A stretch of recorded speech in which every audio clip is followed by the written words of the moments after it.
Good day all. I am Dr. T. Arunmozhi, Assistant Professor, Department of Commerce, KCS Kasinada College of Arts and Science. I welcome you all for this presentation on the title Measurement in the Subject Research Methodology.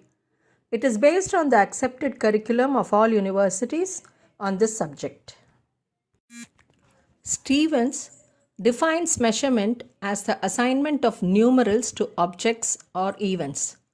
According to Campbell, the assignment of numbers to represent properties.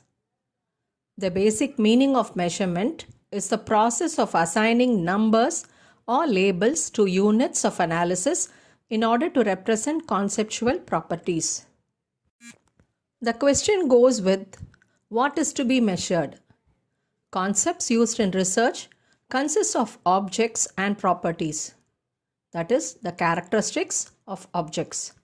For example, a person's physical properties consist of height, weight, etc. In a research process, we measure the properties of objects, not the objects themselves. Abstract properties like intelligence, motivation, attitude cannot be directly observed.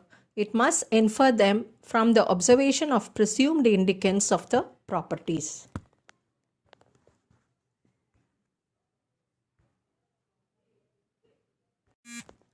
Now, what is the need for measurement? When the researcher develops an explanation for a social phenomenon or problem, he constructs a theory. The theory is tested through the verification of a hypothesis derived from it. A hypothesis can be verified statistically only when the variables in it are measured. Thus, the need for measurement arises.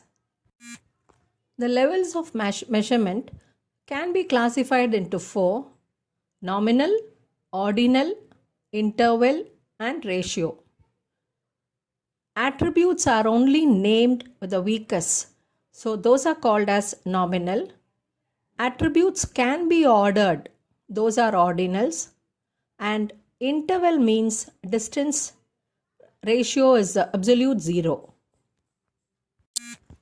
Nominal measurement, a system in which cases are classified into two or more categories on some variables such as gender, race, religious preference, etc. In nominal measurement, numbers are assigned to categories simply as labels or codes for the researcher's convenience in collecting and analyzing the data. Categories of the variable should have two characteristics. They must be exhaustive and mutually exclusive. Ordinal measurement. In ordinal measurement, number indicates only the rank order of cases on some variables.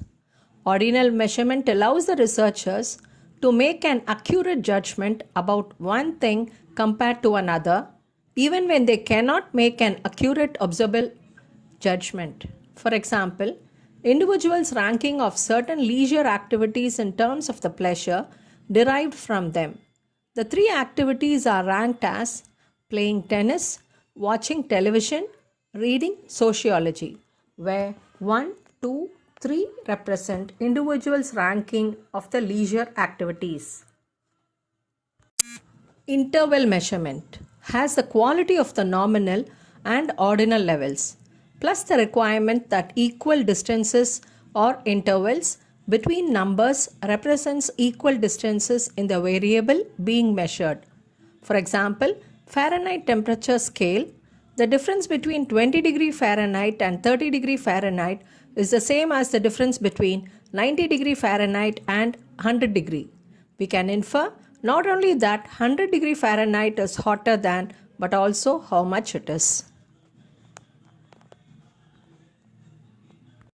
Ratio measurement includes the feature of other levels plus an absolute 0 point. The presence of an absolute zero makes it possible only to multiply or divide scale numbers meaningfully and thereby form ratios.